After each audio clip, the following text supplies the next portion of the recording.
আসসালামু আলাইকুম সুপ্রিয় শিক্ষার্থীবৃন্দ, কেমন আছো তোমরা? সবাইকে ঈদের শুভেচ্ছা। আজকে অনলাইন ক্লাসে তোমাদের শুভেচ্ছা ও অভিনন্দন জানাচ্ছি।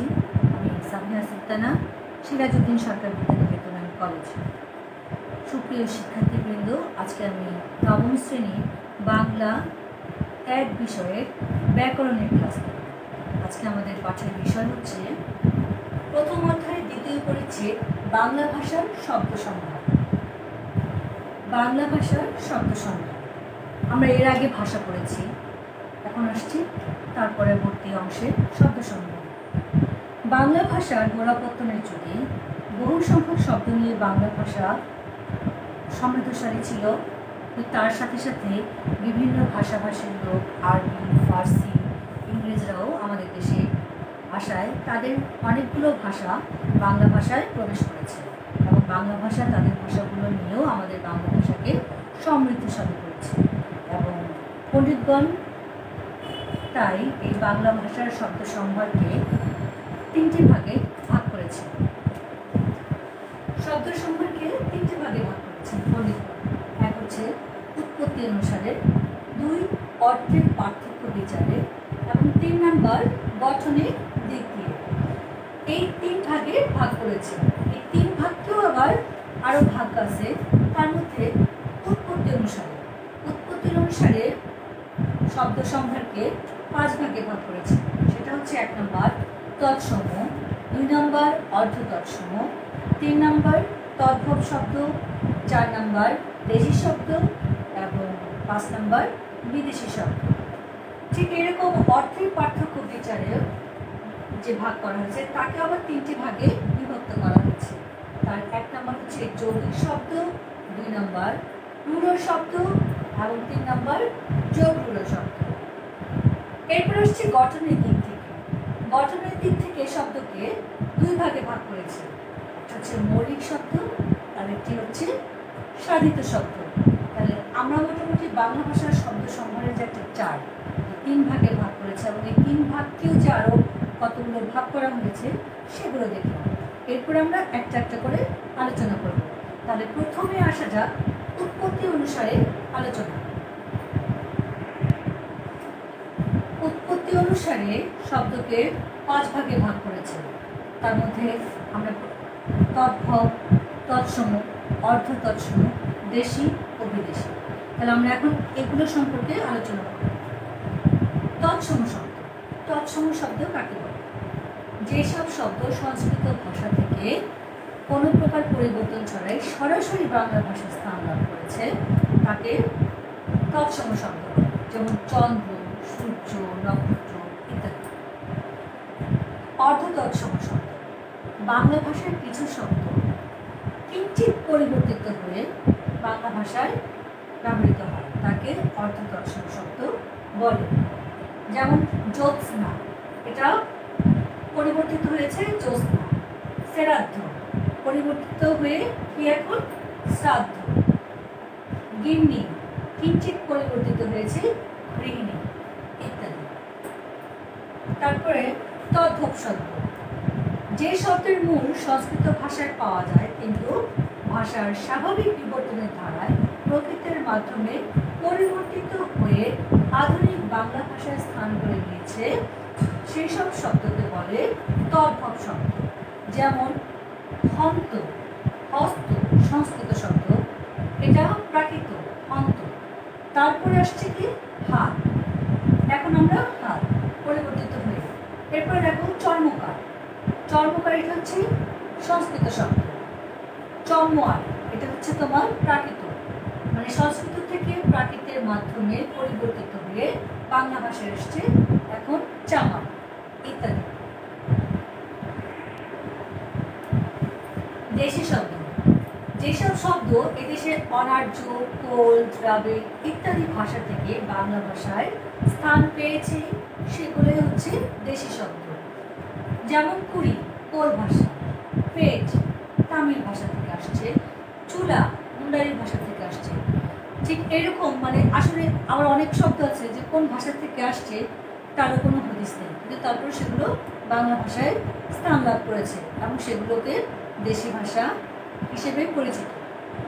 বিদেশি শব্দ, যেসব শব্দ বিভিন্ন বিদেশি শব্দ থেকে আসছে, ওলন্দাজ, ফরাসি, ইংরেজ ইত্যাদি ভাষার লোকজন যখন আমাদের দেশে আসে ব্যবসা বাণিজ্য বা শাসনের উদ্দেশ্যে, তখন সেই তাদের কাছ থেকে যে ভাষাগুলো আমাদের বাংলা ভাষায় স্থান লাভ করেছে সেগুলোকে বলা হয় বিদেশি শব্দ, যেমন চশমা, অফিস, আদালত ইত্যাদি।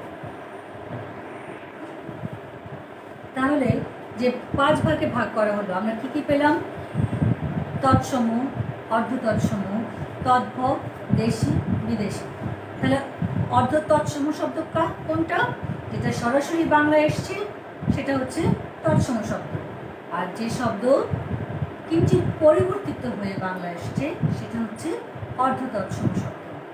আর তদ্ভব শব্দ হচ্ছে প্রাকৃতের মাধ্যমে পরিবর্তিত হয়ে বাংলায় এসছে, সেটা হচ্ছে তদ্ভব শব্দ।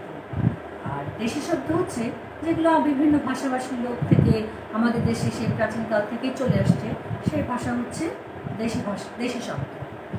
আর বিভিন্ন দেশের মানুষের কাছ থেকে যে শব্দগুলো আমাদের বাংলা ভাষায় স্থান লাভ করেছে সেটা হচ্ছে বিদেশি শব্দ। সোজা না?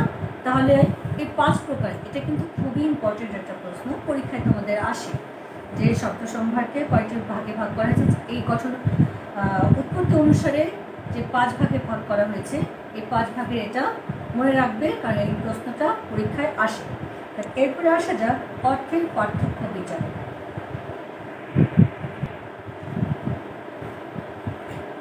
অর্থের পার্থক্য বিচারে শব্দকে 3 ভাগে ভাগ করা হয়েছে: যৌগিক শব্দ, রূঢ় শব্দ, চৌগ্র শব্দ। যৌগিক শব্দ কাকে বলে? যে সকল শব্দের অর্থ তাদের প্রকৃতি ও প্রত্যয়ের অর্থ অনুযায়ী হয়ে থাকে তাকে যৌগিক শব্দ বলে, যেমন কর্তব্য, গায়ক, বিদ্যালয়। প্রকৃতি ও প্রত্যয়ের অর্থ অনুযায়ী হয়ে থাকে, তাহলে সেটাকে বলে যৌগিক শব্দ।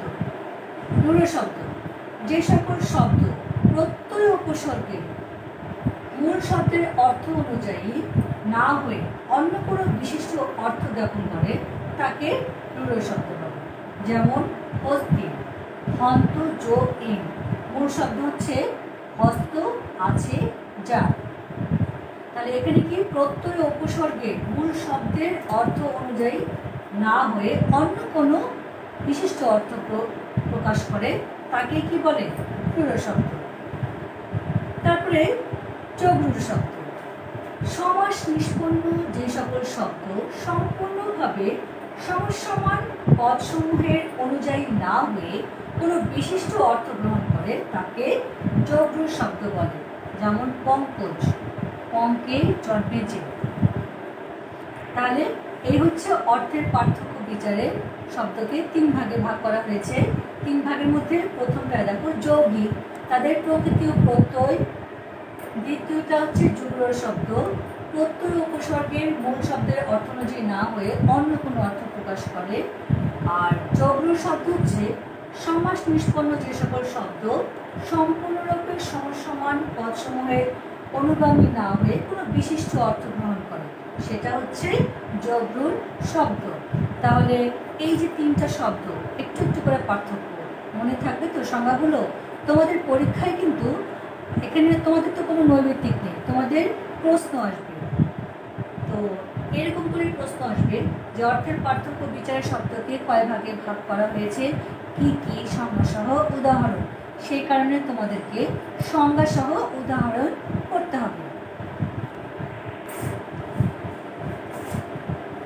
গঠন অনুসারে শব্দকে 2 ভাগে ভাগ করেছে: মৌলিক শব্দ, স্বাধিত শব্দ। মৌলিক শব্দ কাকে বলে? যে শব্দকে বিশ্লেষণ করা যায় না তবে স্পষ্ট অর্থবহ তাকে মৌলিক শব্দ বলে, যেমন হাত, পা ইত্যাদি।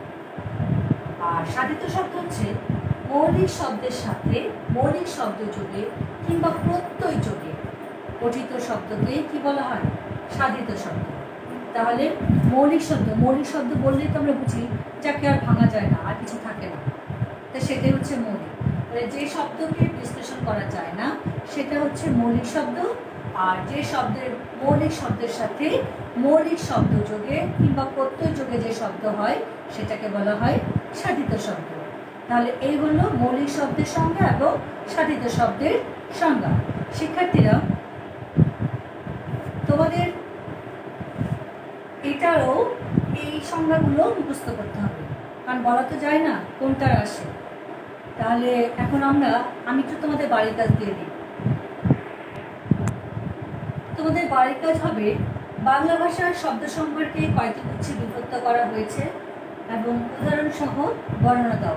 তার মানে তিনটারই দিতে হবে, উৎপত্তি অনুসারে, গঠনের পার্থক্য অনুসারে এবং গঠন অনুসারে, অর্থের পার্থক্য অনুসারে এবং গঠন অনুসারে।